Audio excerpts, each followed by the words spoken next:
Welcome to Future Vision Study Center in Botany class. Today we are going to discuss about the fifth unit. Topic is anatomy and embryology. So in previous class we discussed about the parthenocarpy. So what do you mean by parthenocarpy? So parthenocarpy அப்படினா வந்து the free development of fruit. So without fertilization process, the fruit without pollinations and fertilization process, that is called as a parthenocarpy.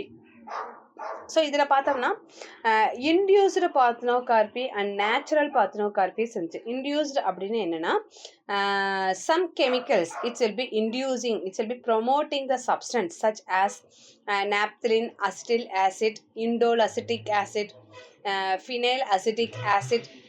So இது எல்லாத்தையுமே வந்து mix பண்ணி அந்த ஸ்டிக்மாவில் வந்து இது பண்ணும்போது பார்த்தினோகார்பிக் ஃப்ரூட்ஸ் வந்து டெவலப் ஆகுது அப்படின்னு சொல்லிட்டு இந்த இயர் ஆஃப் 1938 யார் சொன்னாங்கன்னு பார்த்தோம்னா கஸ்டப்சன் அப்படிங்கிறவர் வந்து சொன்னார்.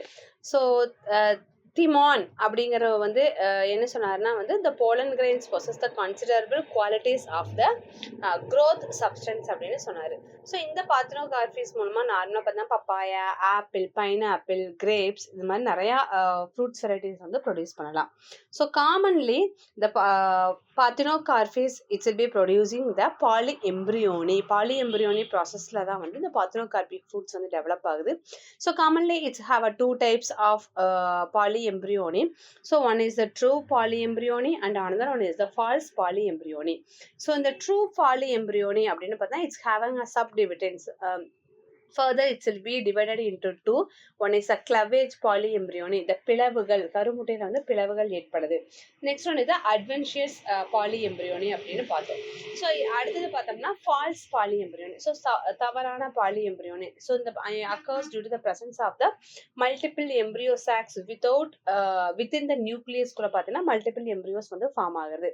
ஸோ இது மெயினாக அரைஸ் ஃப்ரம் எதுலேருந்து அரைஸ் ஆகுது அப்படின்னு பார்த்தீங்கன்னா it's will B derived from the same megaspore mother cell, இல்லாட்டி 2 to more megaspore mother cells இருக்கலாம், இல்லை from nucleus cells இருந்தும் பார்த்தீங்கன்னா இந்த அப்போஸ்போரிஸ் மூலமா வந்து இந்த ஃபார்மேஷன்ஸ் வந்து இருக்குது அப்படின்னு பார்த்தோம்.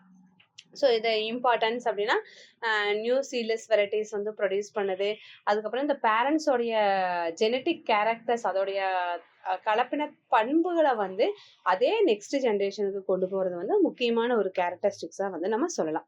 ஸோ இதெல்லாமே வந்து இந்த பார்த்தினோகார்பினாலே காமனாக seedless varieties of fruits it's will be developed. So natural மெத்தட்லையும் டெவலப் ஆகலாம், ஆர்டிஃபிஷியல் மெத்தட்லையும் வந்து என்ன ஆகலாம், இந்த பார்த்தினோகார்பிஸ் ஜெனிசிஸ் வந்து இந்த ப்ராசஸிங் வந்து நடக்கலாம். So next we are going to discuss about the matured embryo culture. So இந்த embryo culture, the types of embryo cultures வந்து இருக்குது. என்னென்ன டைப்ஸ் ஆஃப் எம்ப்ரியோ கல்ச்சர்ஸ் இருக்குதுன்னு பார்த்தோம்னா இந்த மெச்சூர் எம்ப்ரியோ கல்ச்சர் ஒன்று அண்ட் எம்ப்ரியோ ரெஸ்கியூ அப்படின்னு 2 types ஆஃப் எம்ப்ரியோ கல்ச்சர்ஸ் வந்து இருக்குது. So first we are going to discuss about the mature embryo culture. So இது வந்து டைப்ஸ் ஆஃப் எம்ப்ரியோ கல்ச்சருக்கு கீழே வந்து வரக்கூடியது. ஸோ மெச்சூர் எம்ப்ரியோ கல்ச்சர் தான் வந்து first one. The mature embryo cultures R isolated from the ripening of seeds வந்து உருவாகுதுல the cultured in vitro, it will be cultured in vitro, and the matured embryo cultures are carried out of the following condition. So என்னென்ன கண்டிஷன்ஸில் வந்து இந்த embryo cultures வந்து carried ஆகுது அப்படின்னு பார்த்தோம்னா when the embryos remain dormant for the long period. So long பீரியடில் வந்து ஒரு டார்மெண்ட்டாக இருக்கும்போது அந்த எம்ப்ரியோஸ் வந்து இந்த எம்ப்ரியோ கல்ச்சரில் வருது. டார்மெண்ட்னா அது வந்து இந்த க்ரோயிங் ஆகாத ஸ்டேஜஸில் வருது. the low survival of embryos in vivo. So in vivo ப்ராசஸில் வந்து லோவர் சர்வைவல் எம்ப்ரியோஸ் வந்து வரலாம். So to avoid inhibitations in the seed for germinations for converting sterile seeds to the viable seedling. So sterile சீட்ஸ்லேருந்து viable சீட்ஸை வந்து convert பண்ணும்போதும் வந்து இந்த மாதிரி காமனாக இட்ஸ் வில் பி கேரிட் இந்த மாதிரி ஒரு கண்டிஷன்ஸில் பார்த்தீங்கன்னா வந்து மெச்சூர் எம்ப்ரியோ கல்ச்சர்ஸ் வந்து நம்ம கேரி பண்ணிக்க முடியும்.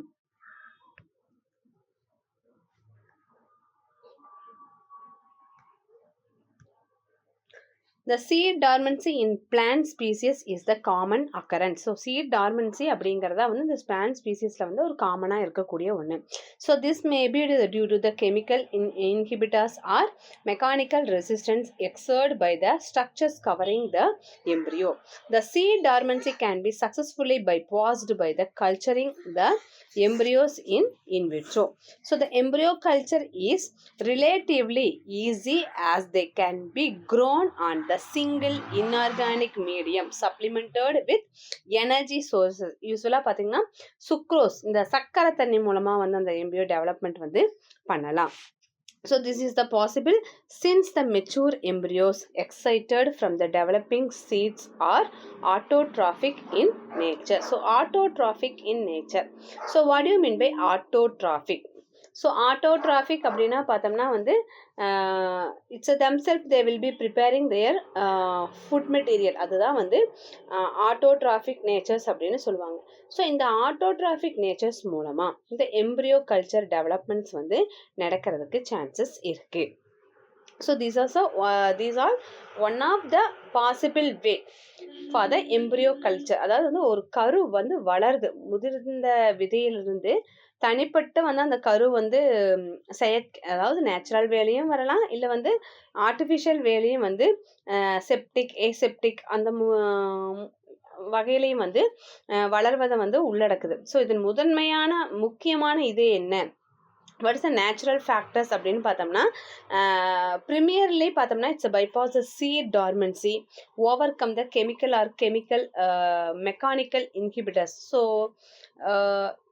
முதன்மையாக வந்து அந்த விதை வந்து செயலற்ற நிலையை வந்து தவிர்க்கும்.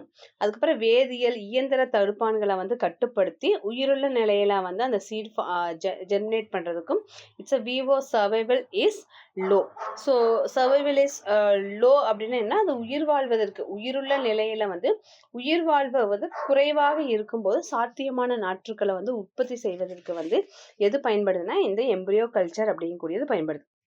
ஸோ இது நேரடியாக வந்து ஏசெப்டிக் மெத்தட் அப்படின்னு சொல்லலாம், ஏசெப்டிக் டெக்னாலஜினே சொல்லலாம்.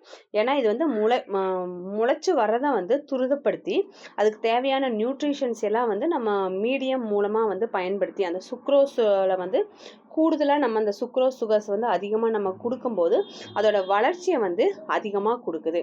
ஸோ இதில் வந்து இதனுடைய முக்கியமான நோக்கம் என்ன, இந்த எம்ப்ரியோ கல்ச்சர்ஸுடைய மெயினாடைய நோக்கம் என்ன அப்படின்னு பார்த்தீங்கன்னா, ஸோ மெயினாக வந்து என்னென்ன பர்பஸ், என்னென்ன மெயின் ஆஸ்பெக்ட்ஸ் பர்பஸ் அப்படின்னு சொன்னால், ப்ரைமரியில் வந்து பார்த்தா it's used by the bypass seed dormancy, அதுக்கப்புறம் inhibitor physical barriers, rescue the embryo, அதாவது வந்து அந்த எம்ப்ரியோஸ் வந்து மீட்பு பணி மூலமாக இது பண்ணி இட்ஸ் சர்வைவல் வந்து பண்ணுறதுக்கூடியது ஒரு மெயின் இதாக இருக்கும். ஸோ இதோட ப்ராசஸ் என்னன்னு அப்படின்னு பார்த்தோம்னா it's have a different types of process it's will be using. அதாவது ஒரு பழுத்த விதையில நல்ல ரிப்பனிங் ஆன விதையில இருந்து மேலால் அந்த விதை இருக்குதுல்ல அதில் வந்து மேலால் வந்து கிருமியெல்லாம் நீக்கம் செய்யப்பட்டிருக்குது. ஸோ எடுத்துக்காட்டு வந்து எத்தனால், சோடியம் குளோரோஃபைட்ஸ் எல்லாம் பயன்படுத்தலாம். ஸோ எத்தனால் பயன்படுத்தலாம், சோடியம் ஹைப்போக்ளோரைட் எல்லாம் பயன்படுத்தி முதிர்ந்த கருக்கள் வந்து ஒரு பிரித்தெடுக்கும் நுண்ணோக்கியின் மூலமாக வந்து இது வந்து வெட்டப்படுகிறது. ஸோ அதுக்கு அடுத்தது பார்த்தோம்னா என்னென்ன டெக்னிக்ஸ் வந்து பார்த்தோம்னா, ஏசெப்டிக் நிலையில் வந்து பார்த்தோம்னா அதுக்கு தகுந்தமான ஊட்டச்சத்து நம்ம வந்து நிறையா மீடியம்ஸ் எல்லாம் படிச்சிருப்போம். முராசிகோ மீடியம், எம்எஸ் மீடியம் இதெல்லாமே படிச்சிருப்போம். அதில் வந்து டிகிரி என்னென்னா 25 ± 1 டிகிரி செல்சியஸில் ஒளியோட வந்து பொதுவாக வந்து 16 ஹவர்ஸ் வந்து வெளிச்சத்தில் வந்து அடைகாக்கப்படுகிறது. ஸோ அதனால தான் வந்து இந்த கல்ச்சர் வந்து அதிகமாக வந்து டெவலப் ஆகும்.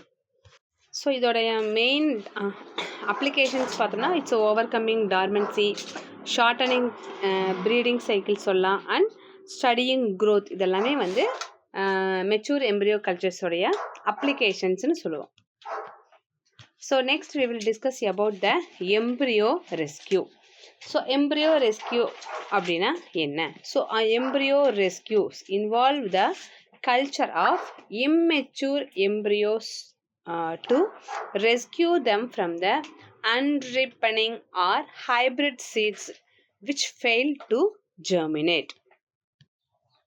ஸோ இந்த எம்ப்ரியோ ரெஸ்கியூ அப்படிங்கிறது ஒரு கரு மீட்பு அப்படின்னு சொல்லலாம். இது ஒரு முக்கியமான இன்விட்ரோ ஃபெர்டிலைசேஷன் ப்ராசஸ், இனப்பெருக்கத்தின் மூலமாக கொண்டு வரக்கூடியது. அதாவது எம்ப்ரியோ ரெஸ்கியூ அப்படின்னா என்னென்னா, ஒரு முதிர்ச்சி அடையாத இல்லாட்டி ஒரு பலவீனமாக இருக்கக்கூடிய ஒரு கரு விதையை ஒரு அறுவை சிகிச்சை மூலமாக அதை அகற்றிட்டு கருக்கலப்பை தடுக்கிறதுக்கு ஊட்டச்சத்து அந்த ஊடகத்தில் வளர்ப்பது பொதுவாக சாத்தியமில்லாத கலப்பினம், ஒரு அரிய வகையை தான் சொல்லுவேன். இது அப்ளாய்டு தாவரங்களில் இட்ஸ் வில் பி ஃபார்மிங், இந்த செயல்முறை இதில் தான் நடக்கும்னு சொல்கிறாங்க. ஸோ செயலற்ற தன்மை இந்த சிக்கலை தவிர்ப்பதற்கு என்ன பண்ணுறாங்கன்னா, இனப்பெருக்க சுழற்சியை குறைச்சி கருவளர்ப்பு அப்படிங்கிறத தொலைதூர கலப்புகள், இந்த லாங் டேர்ம் ப்ராசஸிங் எல்லாம் அவாய்ட் பண்ணி மகசூல் அதிகமாக தரக்கூடிய விளைவிக்கக்கூடிய மாறுபட்ட ஒரு மீள்தன்மை. ஸோ மாறுபட்ட மீள்தன்மைனா ஒரு டிசீஸ் ரெசிஸ்டன்ஸாகவும் ஒரு it's will be the natural barrier method மூலமாகவும் இந்த crosses yielding disease resistant high yielding process மூலமாக பண்ணுறது தான் இந்த எம்ப்ரியோ ரெஸ்கியூ அப்படின்னு சொல்கிறாங்க. ஸோ இந்த எம்ப்ரியோ ரெஸ்கியூஸ் எப்படி how it will be work அப்படின்னு பார்த்தோன்னா, ஃபஸ்ட்டு இந்த இம்மெச்சூர்டு எம்ப்ரியோஸ் கேர்ஃபுல்லாக ரிமூவ் பண்ணணும். ஃபஸ்ட்டு ப்ராசஸே இம்மெச்சூர்டு எம்ப்ரியோவை கேர்ஃபுல்லாக ரிமூவ் பண்ணி அந்த பழுக்காத சீட்ஸ்லேருந்து, சம்டைம்ஸ் ஓவரியாக இருக்கலாம், ஓவியூலாக இருக்கலாம், அந்த ஸ்டிரைல் ஸ்டூல்ஸ் ரொம்ப ஒரு ஸ்டிரைலாக இருக்கக்கூடிய டியூல்ஸை வச்சு என்ன பண்ணுறோன்னா அதை ரிமூவ் பண்ணுறோம். ஸோ நெக்ஸ்ட்டு என்ன பண்ணுவோம், செகண்ட் ப்ராசஸ் என்ன பண்ணுவோம்னா, அந்த எம்ப்ரியோவை அந்த எம்ப்ரியோக்குள்ளே we can placed on the sterile nutrients rich artificial medium, அதாவது அகார் பேஸ்டு மீடியம் என்ன பண்ணணும்னா, அந்த பிளான்ட்லெட்குள்ளே அகார் பேஸ்டு மீடியம் அந்த sugar solutions, vitamins and hormones எல்லாம் இருக்கக்கூடிய கல்ச்சருடைய எம்ப்ரியோவை அங்கே என்ன பண்ணுவோம், அந்த ஸ்டிரைல் பிளேஸில் we can the embryo is placed on the sterile region. Then it's under controlled the condition, ஒன்னா light and டெம்பரேச்சர் இதில் எல்லாம் அந்த எம்ப்ரியோவை டெவலப் பண்ணி பிளான்ட்லெட் ஒரு சின்ன ஒரு பிளான்ட்லெட் உருவாக்குறது. It's need for the fully matured seeder endosperm வருது. ஸோ வந்ததுக்கப்புறம் என்ன ப்ராசஸ் பண்ணுவோம்னா, டிரான்ஸ்பிளான்டேஷன் பண்ணுவோம். So once establishes the plantlet is transferred to the soil to grow it's into the matured plant.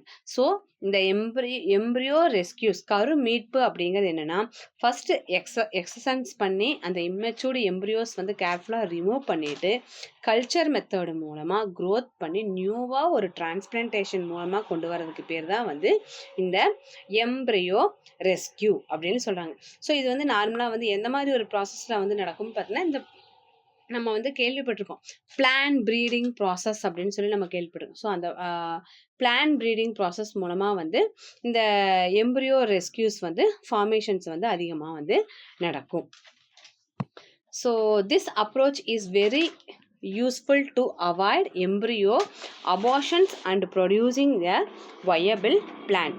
So wild hybridization involving the crossing of two different species of plants from same genus or different genera often result in failure. So this is mainly because the normal development of zygote and seed is hindered due to the genetic barrier method. So in the genetic barrier la the seeds it will be changed, it will be hindered. So இது embryo rescue process la it's one of the main process. So consequently பார்த்தோன்னா, the hybrid endosperms fails to developing the leading of the aborting the hybrid embryo. The endosperm may also producing the toxins that ultimately kill the embryo. அந்த endosperm என்ன பண்ணா ஒரு toxic substance produce பண்ணி அந்த embryo kill பண்ண பார்க்கும். So in the normal circumstance endosperm first develops and support embryo developed nutritionally. So thus majority of embryo abortions are due to the failures in the endosperm development. So in the endosperm development la இந்த failures abortions நடக்குது. So this embryo abortions can be avoided by the isolations and cultural by the hybrid embryos prior to abortion. So most important applications of embryo rescue is the protection of interspecific and intergeneric hybrids from the wild plant species. So culture techniques for embryo rescue. So embryo ரெஸ்கியூவில் பார்த்தீங்கன்னா என்ன ஒரு culture டெக்னிக்ஸ்க்கு வந்து இந்த embryo ரெஸ்கியூஸில் வந்து நம்ம use பண்ண முடியும். So the isolation of immature embryos often poses some difficulty. The aspectically isolated embryos can be grown in the suitable mediums under the optimal conditions. In general, complex nutrients medium is required for the cultural methods involving embryo rescue. For adequate nutritional support of the immature embryos, the embryo endosperms transplanted is used. So இந்த culture techniques மூலமாக தான் isolate பண்ணுறாங்க. Next isolate பண்ணி இந்த மீடியமில் grow பண்ணுறது, next grow பண்ணதுக்கப்புறம் transplantation பண்ணுறது. ஸோ என்னென்ன டெக்னிக்ஸ் எல்லாம் பண்ணுறாங்கிறது இந்த எம்ப்ரியோ ஜெனிசிஸ் சொல்கிறாங்க. So this embryo endosperm transplantation. இந்த எண்டோஸ்பம்ஸ் வந்து என்ன ஆகுதுன்னா transplant technique used for the culturing immature embryo. So immature embryo வந்து எப்படி இந்த எண்டோஸ்போம் இம்மெச்சூர் எம்ப்ரியோ கல்ச்சர்னா என்னன்னு சொல்லிட்டு நம்ம பார்க்கலாம். ஸோ இந்த டயக்ராமில் வந்து it's will be given thoroughly about the immature embryo culture. So இதில் வந்து பார்த்திங்கன்னா இங்கே எண்டோஸ்பாம் வித் ஃபெயில்டு டெவலப்மெண்ட், இங்கே வந்து இந்த எண்டோஸ்பாமில் பார்த்திங்கன்னா வந்து it's will B failed in the development. So இந்த ஹைப்ரிட் எம்ப்ரியோ மூலமாக ஓவியூல் வித் ஹைப்ரிட் எம்ப்ரியோஸ் மூலமாக என்ன ஆகுனா இதுதான் வந்து சின்னதாக இருக்கிறதா இந்த ஹைப்ரிட் எம்ப்ரியோ. ஸோ இந்த ஹைப்ரிட் எம்ப்ரியோ வந்து இது வந்து நார்மல் எண்டோஸ்போர், இது வந்து நார்மல் எம்ப்ரியோ. ஸோ இந்த இது வந்து நார்மலாக இருக்கக்கூடிய நார்மல் எம்ப்ரியோ. ஸோ இந்த நார்மல் எம்ப்ரியோவில் பார்த்தீங்கன்னா எக்ஸிட் ஹோல், அந்த ஒரு சின்ன ஒரு ஹோல் மூலமாக இதில் வந்து இந்த எம்ப்ரியோவை வந்து ரிமூவ் பண்ணிடுறாங்க. ஸோ நார்மல் டெவலப்மெண்ட் எம்ப்ரியோவில் வந்து அதுக்குள்ளே இருக்கக்கூடிய எம்ப்ரியோவை, இந்த நார்மலாக இருக்கக்கூடிய எம்ப்ரியோவை வந்து ரிமூவ் பண்ணிவிட்டு இந்த ஹைப்ரிட் எம்ப்ரியோ இருக்குது பார்த்திங்கன்னா, இந்த ஹைப்ரிட் எம்ப்ரியாவை ஒரு சின்ன எக்ஸிட் ஹோல் மூலமாக என்ன பண்ணுறாங்க, இந்த நார்மலாக இருக்கக்கூடிய எண்டோஸ்பம்குள்ளே இந்த எம்ப்ரியோவை வந்து டிரான்ஸ்பிளான்டேஷன் பண்ணுறாங்க. ஸோ இதுக்கு பேர் தான் வந்து embryo culture. So embryo endosperm transplant technique that usually in the embryo rescue or immature embryo culture. So இந்த immature embryo culture அதாவது வந்து இதில் எம்ப்ரியோ வந்து இம்மெச்சூர்டாக இருக்குது. ஸோ இதில் பார்த்தீங்கன்னா இம்மெச்சூர்ட் எம்ப்ரியோவாக இருக்குது. இதில் வந்து நல்லா டெவலப்டு எம்ப்ரியோ நார்மல் எம்ப்ரியோஸ் இருக்குது. ஸோ இதில் எம்ப்ரியோ நல்லா இருக்குது, எண்டோஸ்பம் தான் வந்து ஃபெயில் டு டெவலப். அப்போ இந்த எம்ப்ரியோவை இதில் நார்மலாக இருக்கக்கூடிய எண்டோஸ்பம்குள்ளே வந்து இந்த ஹைப்ரிட் எம்ப்ரியோவை வந்து இதுக்குள்ளே இன்சர்ட் பண்ணி ஒரு சின்ன ஒரு எக்ஸிட் ஹோல் மூலமாக இன்சர்ட் பண்ணி இந்த எண்டோஸ்பம்ஸ் வந்து என்ன பண்ண முடியும், டெவலப் பண்ண வைக்கிறது மூலமாக ஒரு நியூ பிளான்ஸை வந்து ப்ரொடியூஸ் பண்ணுறதுக்கு சான்சஸ் இருக்குது. ஸோ இதுதான் வந்து இம்மெச்சூர் எம்ப்ரியோ கல்ச்சர்னு சொல்கிறோம். So embryo endosperm transplant. So the hybrid embryo from the ovule in which endosperms developed was failed is taken by the excisions. So another normally development of the ovule with endosperm including the embryo in fusion. So இப்போ வந்து நார்மலாக ஒரு இருக்கக்கூடிய ஒரு காட்டிலில் பார்த்தா it's will B fail. அதில் வந்து embryo வந்து நல்லா ஹைப்ரிட் எம்ப்ரியோஸ் வந்து இருக்குது. ஸோ இன்னொன்றில் பார்த்தோம்னா வந்து எண்டோஸ்பம்ஸ் வந்து நார்மலாக இருக்குது, எம்ப்ரியோவும் நார்மலாக இருக்குது. அப்போ இதில் இருக்கக்கூடிய ஹைப்ரிட் எம்ப்ரியோவை வந்து பிக் பண்ணி வெளியே எடுத்து இதில் வந்து நம்ம போடுறோம். So this ovule is dissected. அந்த ஓவியூலை வந்து டிசெக்ட் பண்ணி எடுத்துட்டு normal embryo is pressed out. So this leaves the normal endosperm with and exit hole. இந்த நார்மலாக இந்த ஒரு இதில் வந்து பார்த்திங்கன்னா இந்த டயக்ராமில் நம்ம பார்த்தோம், இங்கே இருக்கக்கூடிய ஒரு எக்ஸிட் ஹோல் மூலமாக இந்த எக்ஸிட் ஹோல் மூலமாக வந்து இந்த நார்மலாக இருக்கக்கூடிய எம்ப்ரியோவை ரிமூவ் பண்ணிவிட்டு இந்த ஹைப்ரிட் எம்ப்ரியோவை வந்து அது வழியாக வந்து நம்ம என்ன பண்ணுறோம், இன்சர்ட் பண்ணுறோம். So now the hybrid embryo can be inserted into the normal endosperm through the exit hole. So this result in embryo endosperm transplant which can be cultured in the suitable medium. So by using the embryo endosperm transplant, many interspecific and intergeneric plants have been raised. Example, hybrid plants of leguminous. So இதில் வந்து nutritions requirements வேணும். So இந்த embryo கல்ச்சர்ஸ்க்கு வந்து என்னென்ன nutritions development வேணும், என்னென்ன nutritions requirement வேணுங்கிறத பார்க்கலாம். So the nutrition requirements, there are two phases in the embryo development and the nutrition requirements it will be varies in accordingly. So in accordingly பார்த்தீங்கன்னா so nutrition phases வந்து அந்த embryo development வந்து based on the phases it will be differ.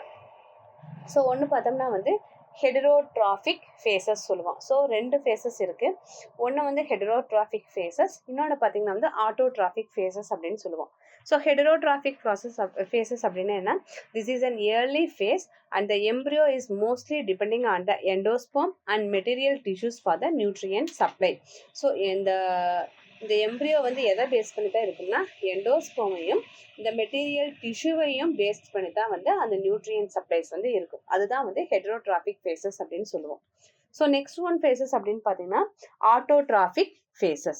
So autotrophic phases அப்படின்னா என்னன்னா, so this phase is characterized by the metabolic capacity of the embryo to synthesize the substance required for the growth which slowly make it independent.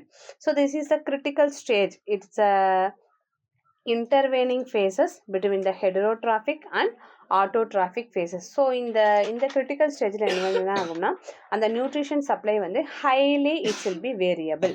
So ஒரு இடத்துக்கும் வந்து it's ஹைலாக variable ஆகும். So this phases வந்து mostly depending on the பிளான்ட்டோடைய species. So ஒவ்வொரு வகையான பிளான்ட்டோடைய ஸ்பீசியஸோடைய வகையை பொறுத்து இந்த ஃபேஸஸ் வந்து என்ன ஆகும்னா சேஞ்ச் ஆகும்னு சொல்கிறாங்க. So in general, the composition of the medium for culturing immature embryo is more complex than that required by the matured embryo. Immature vada matured embryo வந்து it will be the more complex than that the matured வர immature தான் வந்து ரொம்ப காம்ப்ளெக்ஸான ஒரு system. ஏன்னா இதில் வந்து which can be grow in the simple organic மீடியமில் தான் வந்து க்ரோ ஆகும். ஸோ ஃபர்தராக வந்து என்ன பண்ணுவோம்னா அந்த எம்ப்ரியோஸ் வந்து ஒரு மீடியத்துக்கு வந்து ட்ரான்ஸ்ஃபர் பண்ணி another frequent needed in order to the achieving the full development of embryo. So அதை வந்து மறுபடியும் ஒரு மீடியத்துக்கு மாற்றி அந்த மீடியத்தில் வந்து அந்த சுகர் சொல்யூஷன் ஆகட்டும், ஸ்டார்ச் ஆகட்டும், ஹார்மோன்ஸ் ஆகட்டும் எல்லாமே அது வந்து தேவையான அளவு அதில் இருக்கணும். அதில் தான் வந்து இதோடைய க்ரோத்திங் வந்து நல்லா இருக்கும். ஸோ இதுதான் வந்து autotrophic phases. So overview about this topic. So இன்னைக்கு வந்து நம்ம டைப்ஸ் ஆஃப் எம்ப்ரியோ கல்ச்சர் பார்க்குறோம். So types of embryo culture பார்த்தீங்கன்னா 2 டைப்ஸ் ஆஃப் எம்ப்ரியோ கல்ச்சர்ஸ் இருக்குது. So one is the matured embryo culture and another one is the embryo rescue. So matured embryo culture அப்படின்னா என்னன்னு பார்த்தோம்னா, so matured embryo கல்ச்சர்ஸில் பார்த்தோம்னா வந்து different types, அதாவது வந்து இன்விட்ரோவில் வந்து இன்விட்ரோ கல்டிவேஷன் ப்ராசஸ் மூலமாக ஒரு ஃபாலோயிங் கண்டிஷன்ஸ் எல்லாம் இருக்குதுன்னு சொல்லியிருந்தாங்க. அந்த எம்ப்ரியோ வந்து பார்த்தீங்கன்னா ரொம்ப டார்மெண்ட்டாக லாங் பீரியட்ஸில் வந்து இருக்கும். So long survival embryo vivo இருக்கும். So to avoid the inhibitors of the seed germinator and converting the sterile seeds to the viable seedlings மாற்றுறது, இதெல்லாமே வந்து அந்த ப்ராசஸிங்கில் வந்து இட்ஸ் ஒன் ஆஃப் த டெக்னிக்ஸாக வந்து யூஸ் பண்ணுறாங்க. ஸோ இது எம்ப்ரியோ ரெஸ்கியூ அப்படிங்கன்னு பார்த்தோம்னா, இந்த எம்ப்ரியோ ரெஸ்கியூ வந்து எப்படி ஒர்க் பண்ணுவாங்கன்னா, காமனாக இந்த எம்ப்ரியோ ரெஸ்கியூவில் பார்த்தீங்கன்னா ஸோ எக்ஸஷன்ஸ் பண்ணுவாங்க. அதுக்கப்புறம் வந்து கல்ச்சர் ப்ராசஸிங் நடக்கும். கல்ச்சருக்கு அப்புறம் வந்து க்ரோத்திங் ப்ராசஸ் வரும். ஸோ க்ரோத்துக்கு அப்புறம் வந்து டிரான்ஸ்பிளான்டேஷன் ப்ராசஸ் வரும். இந்த 4 ப்ராசஸில் தான் வந்து இந்த எம்ப்ரியோ ரெஸ்கியூஸ் வந்து வரும். ஸோ இதில் பார்த்திங்கன்னா நம்ம இன்னைக்கு ஒரு எம்ப்ரியோ எண்டோஸ்போம் டிரான்ஸ்பிளான்டேஷன்னா என்னன்னு சொல்லி பார்த்தோம். ஸோ எம்ப்ரியோவில் ஒரு எண்டோஸ்போம் வந்து ஃபெயில்ட் ஆகிருக்கு, டெவலப்மெண்ட் வந்து ஃபெயில்ட் ஆகிருக்கு அப்படிங்கும்போது அந்த எம்ப்ரியோவை நார்மல் எண்டோஸ்போமாக இருக்கக்கூடிய சீடுக்கு வந்து எப்படி மாற்றுறோன்னு சொல்லிட்டு ஒரு டெக்னிக் வந்து நம்ம இதில் பார்த்தோம். ஸோ இதுதான் வந்து நம்ம எம்ப்ரியோ எண்டோஸ்போம் டிரான்ஸ்பிளான்டேஷன் வரைக்கும் வந்து இந்த கிளாஸில் நம்ம பார்த்தோம். So regarding this topic we will discuss some question from this topic. So the first question, which technique is specifically used to overcome the seed dormancy and accelerate the germinations of matured seed? So option A mature rescue, option B matured embryo culture, option C embryo endosperm transplantation and option D the protoplast culture. So the correct answer பார்த்தீங்கன்னா matured embryo culture is the correct answer. So second question, embryo rescue is primarily used in plant breeding too. So இந்த plant breedingல வந்து எதுக்கு இந்த embryo rescues use பண்ணுவோம்? So option A, propagate matured plants. Option B, the overcome hybrid incompatibility or barriers. Option C, induced polyploidy. Option D, induced mutations. So option B, overcome hybrid incompatibility or barrier is the correct answer.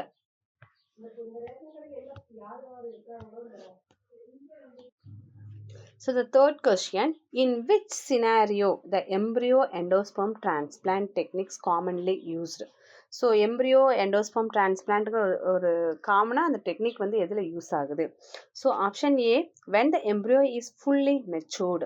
Option B, when the endosperm fails to develop in a hybrid seed.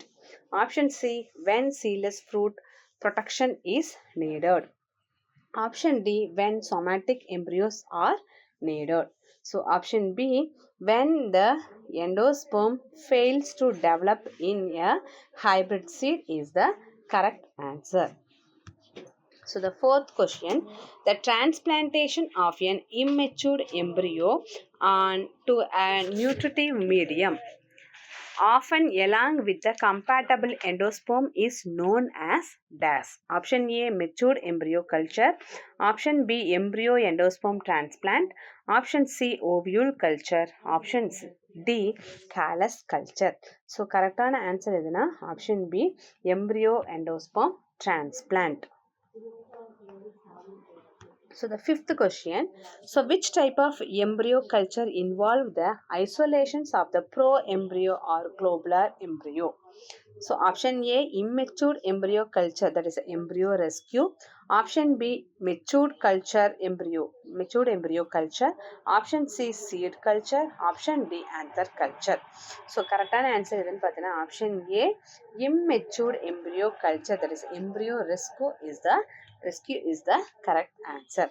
So in next class we will discuss about the prevention, what are the composition of medium it will be used in the embryo culture. So என்னென்ன இருக்குன்னா prevention of embryo abortions, overcoming seed dormancy, shortening of breeding cycle and protection of haploid cells, then overcoming seed sterility and clonal propagations. இதெல்லாம் வந்து நம்ம next classல பார்க்கலாம்.